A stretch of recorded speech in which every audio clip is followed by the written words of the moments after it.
Hey there, Contractor Kev here with Overseas Contractor Academy, and today I really, this is a video that's going to be near and dear to my heart because I want to set the record straight after doing all these videos and spending all this time.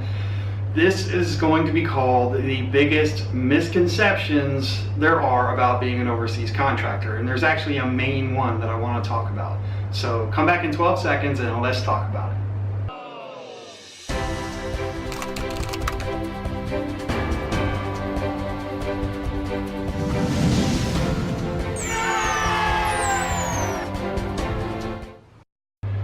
Okay, so the biggest misconception about being an overseas contractor. What am I talking about? I'm talking about the perception that being an overseas contractor means like you're some run and gun, soldier of fortune, mercenary guy with a giant gun and big pecs and like a bunch of bullets around your body and all. No, man, just no, okay? So if you're that type of person and you've emailed me, you might have noticed in my tone when I emailed you back, this is not what it's about, man. This is just being an overseas contractor means either you're going to work on a U.S. base and support U.S. base operations, or you're going to work for a U.S. defense company and support their sales and training to foreign national aligned governments with us, so basically like Saudi and UAE and stuff like that. People that are buying up our weapon systems for their own defense, and you go there and take care of the logistics of delivery and training and maintenance of those systems and writing training courses and manuals and all that kind of stuff that has to happen in order to facilitate the sale and implementation of those systems. You could work for one of the manufacturers that do that. So it has nothing to do with carrying a gun, okay? Nothing. In fact, I would say most people, even quite a lot of them in the security field, don't even carry a gun.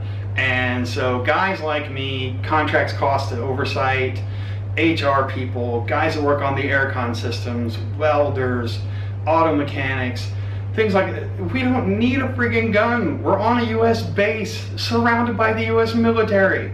You are not going to be running around the field with a gun. So if you're one of those people that thinks being an overseas contractor is like some comic book version of reality where they're going to hire you because you can shoot your daddy's shotgun on the farm really well, and you know, that's not what this is, okay? I'm sorry to burst your bubble, ruin the fantasy, whatever. The reality is you're going to go to work on a military base and you're going to do a job, like a normal job. Like you're going to work in HR, you're going to work in finance, you're going to fix air cons, you're going to be a carpenter and build like the life support areas and build offices and build desks and shit like that. You're not going to be running around with a gun anywhere, okay?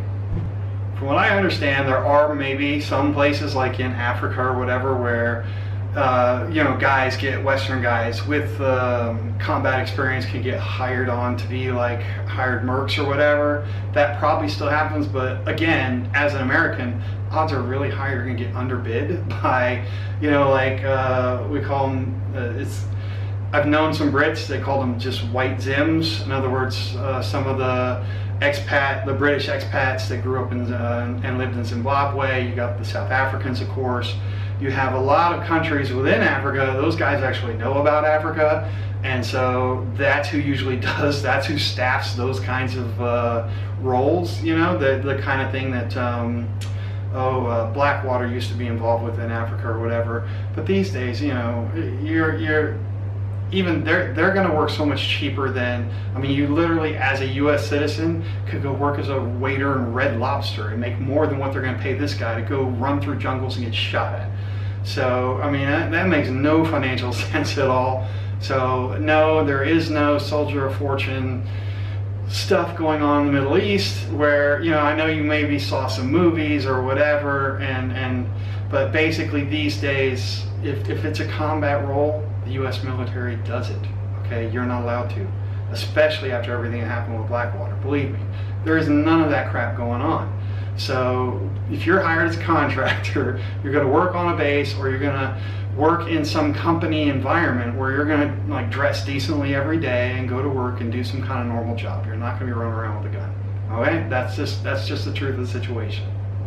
Okay, so I hope you learned something today. The single biggest misconception, and I'm hoping this cuts down on the emails I get where it's like, oh, you know, I've been shooting since I was 5 and I'm really good at like these particular guns and I know this. And it's like, great, okay, but that has nothing to do with being an overseas contractor. So that's it, and hope that kind of sets it all straight, and we'll see you next time, all right?